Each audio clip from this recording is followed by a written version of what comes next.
सबसे ज्यादा प्रश्न यदि व्यक्तित्व चैप्टर से आज तक आए हैं, सिगमुंड फ्रायड से आए। ठीक है, तो अब हमारा तीसरा व्यक्ति कौन आ गया है, तीसरा प्रकार सिद्धांत कौन सा आ गया है, साइको एनालिसिस। और ये किसने दिया है, सिगमंड फ्रायड ने दिया है। सिगमंड फ्रायड ने एक बर्फ के टुकड़े का उदाहरण दिया है। आपने कभी, अब आप तो कहाँ से देखोगे, अपने राजस्थान में तो कहाँ बर्फ के टुकड़े। ठीक है, ये फॉरेन गए हो कोई भी? हाँ, नहीं, वहां समझ में नहीं आएगा। यूरोप के अंदर बहुत समुद्र है और समुद्र में बहुत ठंड के कारण बर्फ के टुकड़े, जैसे आपको पता है टाइटैनिक टूट गया था, बर्फ के टुकड़े से टकरा गया था समुद्र के अंदर। हाँ, बर्फ के टुकड़े की विशेषता होती है, दारू पीने वाले भी जानते हैं, वैसे शरबत पीने वाले भी जानते हैं, जो भी गिलास के अंदर बर्फ डालते हैं वो जानते हैं। बर्फ के टुकड़े का मात्र 10% बाहर दिखता है पानी के ऊपर, 90% पानी के नीचे रहता है बर्फ, और वो दिखाई नहीं देता है। तो सिगमंड फ्रायड ने, चूंकि सिद्धांत का नाम क्या है, मनोविश्लेषणवाद, मन का विश्लेषण, इंग्लिश में क्या बोलते हैं, साइको एनालिसिस। तो इन्होंने माना कि हमारे 3 तरह के मन होते हैं, उसमें जो 10% हिस्सा बर्फ का टुकड़ा बाहर दिखता है ना, वो तो होता है चेतन मन।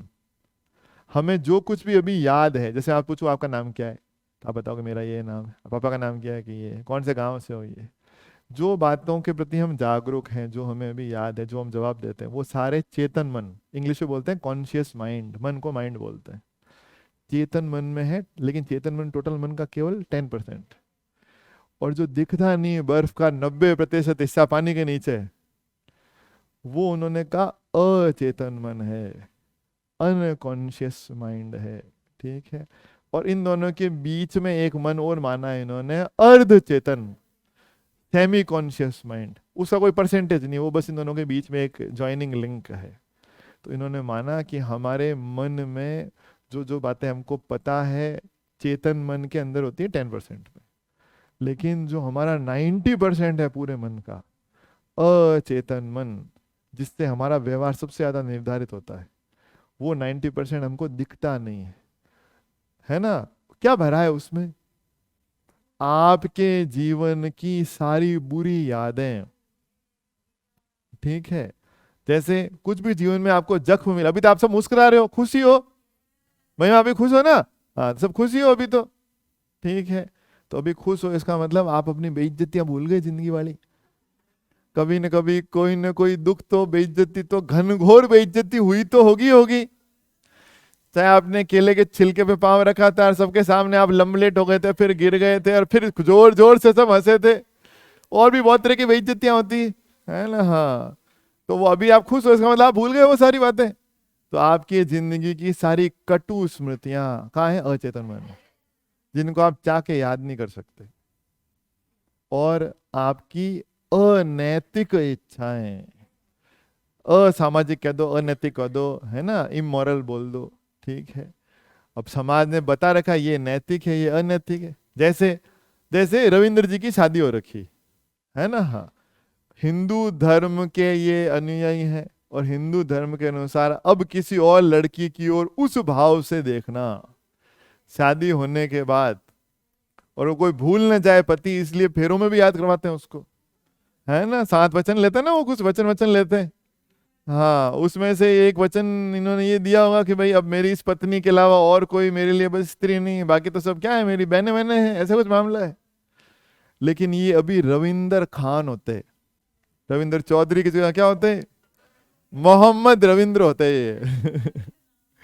ठीक है, तो बताओ, क्या दूसरी और किसी की तरफ देखना अनैतिक होता? नहीं, 4 अलग हुए ना इस्लाम में तो, हाँ 4 तो अलग हुए। ठीक है, तो समाज द्वारा जिन चीजों को नैतिक और अनैतिक माना गया है, अरे सुनो, मुझे पता है आपका फेवरेट टॉपिक है, लेकिन सुनो, है ना, हाँ, तो जिनको समाज ने अनैतिक माना है, वो जो आपकी सारी इच्छाएं हैं, अगर आपको याद रहे, रविंद्र जी को मान लो अब इच्छा हो कि एक दो पत्नी तो और हो कम से कम, ठीक है ना। तो एक ऐसी इच्छा है, अनैतिक इच्छा है। अब इसके साथ ये रहेंगे तो टेंशन में रहेंगे, परेशान रहेंगे, व्यक्तित्व विकृत हो जाएगा। इसलिए कहाँ डाल दिया उसको, उठा करके अचेतन मन के अंदर नीचे। और अचेतन मन की बातें हमको याद चाह के नहीं आ सकती याद, जो जो आपको भी याद है वो सब चेतन मन की बात है। ठीक है। और जो आप ये हुई तो थी बेइज्जती आपकी, अनैतिक इच्छाएं तो थी आप सबकी भी, लेकिन अब आप उसको भूल गए, तो वो कहाँ चली गई? आपकी दमित इच्छाएं, आपकी वो इच्छाएं जिनको कुचला गया है, दबाया गया है, ठीक है ना? हाँ। ये निकिता किसी से शादी करना चाहती थी, पर वो सिंधी नहीं था लड़का, ठीक है। न तो वो वाधवानी था, ना तो आडवानी था, ना तो लालवानी था, कोई वानी था ही नहीं वो। हाँ, वो कौन है? वो लड़का तो जाट था, है ना? इनके घर वालों ने कहा खबरदार, है ना, जब तक पीछे नी ना लगे, है ना। तो उस लड़के की इच्छा को इनके घर वालों ने अपने जूते के नीचे डाल के कुचल के और कहाँ डाल दिया? अचेतन मन में। तो हमारी उन इच्छाओं को जिनको दबाया गया है, कुचला गया है, मर्डर किया गया जिन इच्छाओं का, वो भी अब आपको अगर वही बातें याद रहे हर समय कि मेरी इन इच्छाओं को घर वालों ने कुचला, तो फिर तो आप जी ही नहीं सकते ना, तो वो भी कहाँ चली गई सारी। और सिगमंड फ्रायड का सबसे जादुई शब्द है लिबिडो। सिगमंड फ्रायड को लोगों ने कहा है कि साला पागल आदमी है। सिगमंड फ्रायड का सेंट्रल वर्ड है लिबिडो, यानी यौन इच्छाएं, कामुकता, है ना, एक शारीरिक आकर्षण जिसको जिसको माना गया है ना, विपरीत लिंग के प्रति जो आकर्षण महसूस होता है वो। उसने माना है कि सारी भावनाओं में सबसे केंद्रीय भावना यही है, सारी इच्छाओं में सबसे केंद्रीय इच्छा यही, सारी आवश्यकताओं में सबसे महत्वपूर्ण आवश्यकता है लिबिडो की संतुष्टि हो, यौन इच्छाएं आपकी पूरी हो। और जब तक वो पूरी नहीं होती, तब तक व्यक्ति का व्यक्तित्व असंतुलित रहता है, ठीक है। अब सोचो, आप यहाँ आए तो क्यों हो? पढ़ाई करने के लिए, और आपको वो कामुक विचार आपको परेशान कर रहे हैं, अरे वो कितना स्मार्ट है, अरे मैं तो पढ़ा रहा हूँ कैटल, है ना, हाँ, ऑलपोर्ट, वो कह रहे भाड़ में गया कैटल और ऑलपोर्ट, अपना वो मजनू, है ना, हाँ, अपनी वो लैला वही दिमाग में चल रही है। बताओ फिर आप जी सकते हो? आपका व्यक्तित्व गड़बड़ हो जाएगा, है ना, हर सैटरडे को 0 अंडर नंबर आएगा टेस्ट के अंदर फिर तो आपके, ठीक है। तो बस उस लिबिडो को भी हमारी नैतिकता के दायरे से बाहर मानने के कारण दबा के कहाँ डाल दिया गया? अचेतन मन। तो बताओ कितने मन बताए? 3। 10% चेतन मन जो आपको याद है, 90% अचेतन मन। चेतन मन कॉन्शियस माइंड, अचेतन मन अनकॉन्शियस माइंड, जिसमें आपकी सारी चीजों को दबाया गया है जो आपको याद नहीं। और बीच में एक अर्ध चेतन मन, सेमी कॉन्शियस माइंड, उसका कोई परसेंटेज नहीं है, वो खाली एक बीच में, जैसे मैंने आपसे कोई चीज पूछी और वो आपको एकदम से याद नहीं आई, आप अटके, हकलाए, और आपने थोड़ा सा जोर लगाया, जोर लगाने फिर आपको याद आ गया, हाँ हाँ हाँ हाँ उसका ये नाम है, ठीक है। तो एक्चुअली वो चेतन मन से नीचे सरक के अर्ध चेतन में चली गई थी। अर्ध चेतन में थोड़ा जोर लगाया आपने तो वापस कहाँ आ गई? चेतन मन में, तो आपको याद आ गई।